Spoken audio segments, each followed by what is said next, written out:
Bismillahirrahmanirrahim. Assalamualaikum warahmatullahi wabarakatuh. Alhamdulillahi rabbil alamin.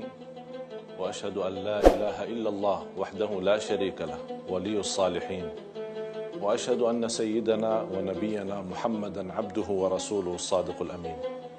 Allahumma salli wa sallim wa barik ala sayyidina Muhammad wa ala alihi wa sahbihi wa man tabi'ahum bi ihsanin ila yaumiddin.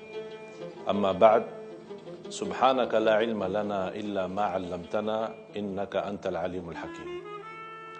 Alhamdulillah wa syukrillah atas segala nikmat yang diberikan oleh Allah Subhanahu wa taala. Nikmat yang terbesar dan wajib kita selalu ingat dan syukuri adalah nikmat Islam dan iman. Nikmat juga sehat, nikmat umur. Sampai saat ini kita masih sama-sama mendekatkan diri kita kepada Allah Subhanahu wa taala. Di antara banyak kewajiban yang perlu kita lunaskan, yang perlu kita laksanakan, menjadi kesempurnaan kita ibadah kepada Allah Subhanahu wa taala. Karena asal ciptaan kita adalah beribadah kepada Allah. Sebagaimana firman Allah, "Wa ma khalaqtul jinna wal insa illa liya'budun." Kami menciptakan jin dan manusia untuk hanya beribadah kepada Allah. Tapi ibadah pun kepada Allah Subhanahu wa taala mesti ada cara, ada belajarannya, ada contohnya yang sudah dicontohkan oleh Nabi kita Nabi Muhammad sallallahu alaihi wasallam. Di antaranya wudu. Tidak sah salat seorang kalau tidak benar wudunya. Tidak sempurna salat seseorang kalau tidak sah wudunya. Bahkan Rasulullah sallallahu alaihi wasallam bersabda di hadis yang sahih, "La tasihhu salatun bighairi wudu." Di riwayah bighairi tahur. Tidak diterima salat seorang kalau wudunya tidak benar. Kaum muslimin muslimat yang dimuliakan Allah Subhanahu wa taala. Yang pertama, sesudah kita nawaitu, jangan lupa mengucapkan basmalah. Karena Rasulullah sallallahu alaihi wasallam menjelaskan tidak sah wudu seorang kalau tidak dimulai dengan basmalah. Dan basmalah mesti dilafazkan. Boleh bismillah dan boleh bismillahirrahmanirrahim. Kemudian kita mengambil air wudu dan kita jaga tidak boleh mubazzir saat kita melaksanakan wudu. Kita mencucikan tangan kita dari ujung-ujungnya, jari-jarinya antara jari, tolong dijaga. Ini perlu sangat diperhatikan. Kemudian yang kedua, kita langsung umur di mulut kita sama hidung kita. Boleh 3 kali, itu menjadi sunnah. Kalau cukup dengan sekali, itu menjadi wajib. Dan kalau kita menjaga wajib dan sunnah, itu sudah luar biasa untuk menyempurnakan wudu kita. Kemudian kita lanjut dengan ayat yang sudah dijelaskan dalam Al-Quran. Suratul Ma'idah, ayat yang ke-6 atau surah yang ke-5. Ayat yang ke-6, kita menyucikan muka kita. Tapi untuk mencuci muka, tolong diperhatikan dari ujung kepala, dari atas sampai ke bawah. Bukan hanya muka bagian depan saja, tapi bisa menyentuh juga telinga kanan kiri. Itu sudah namanya muka dan sempurna. Dari atasnya sampai ke bawah. Itu cukup 3 kali. Kemudian habis itu kita mengambil air dari ujung jari sampai ke sikunya.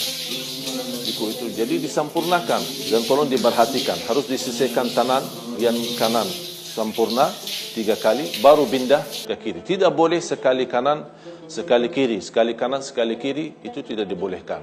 Kemudian kita cukup dibasahin tangan. Tidak perlu kita ambil banyak air, cukup hanya basahin tangan untuk bagian kepala.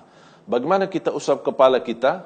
Mulai dari bagian depan sampai ke pertama posisi leher kita. Tidak perlu kita baling ke belakang sambil kita sempurnakan leher, tidak perlu. Cuma bagian atasnya aja sudah cukup. Biarpun rambutnya panjang tidak menjadi masalah. Jadi cukup dalam basahin, kemudian kita ambil dari depan kepala sambil ke belakang, kemudian balik lagi. Cukup hanya 1 kali saja. Itu yang sempurna. Di mazhab Imam Syafi'i membolehkan bagian daripada kepala. Basahin tangan kita, kemudian kita usap bagian depan yang termasuk ini juga kepala.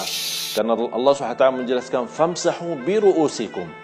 Di sini tafsiran biru'usikum, apakah kepala sempurna atau bagian? Dua-duanya boleh.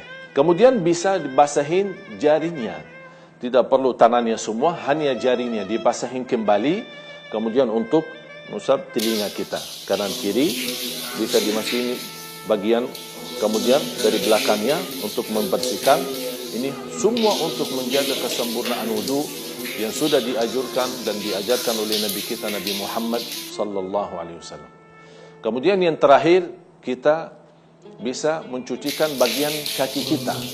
Tapi yang perlu kita perhatikan, tidak cukup hanya kita basahin kaki kita atau kita siram air di bagian kaki kita, tapi tidak perlu, istilahnya kalau boleh dipicit ya, bukan diusap ya, dari bagian jarinya, antara jari, karena banyak tersimpan kotoran, kita tidak pernah perhatikan. Ini juga salah satu sebab yang membawa kita atau tidak menjadikan wudhu kita sempurna. Jadi perlu kita menjaga bagian kaki, bukan hanya dibawakan air atau disiram air, tapi kita juga harus gosok antara jari, kemudian khususnya bagian belakang. Bahkan Rasulullah SAW sudah menancam di hadis yang sahih, wailul lil a'qabi minan nar, celaka bagi orang-orang yang tidak menjaga wudu sampai ke belakang mata kakinya. Ini kan ancaman berat, bahkan diancam dengan neraka, na'udzubillah. Oleh karena itu kita pasti jaga, karena ini juga saat kita menjaga wudu, bukan hanya terjamin ampunan dosa, tapi tambah lagi mendapatkan cahaya yang sempurna. Di atasnya lagi, salat kita pun menjadi sah. Begini sudah kita sempurnakan wudu kita dan selesai doa.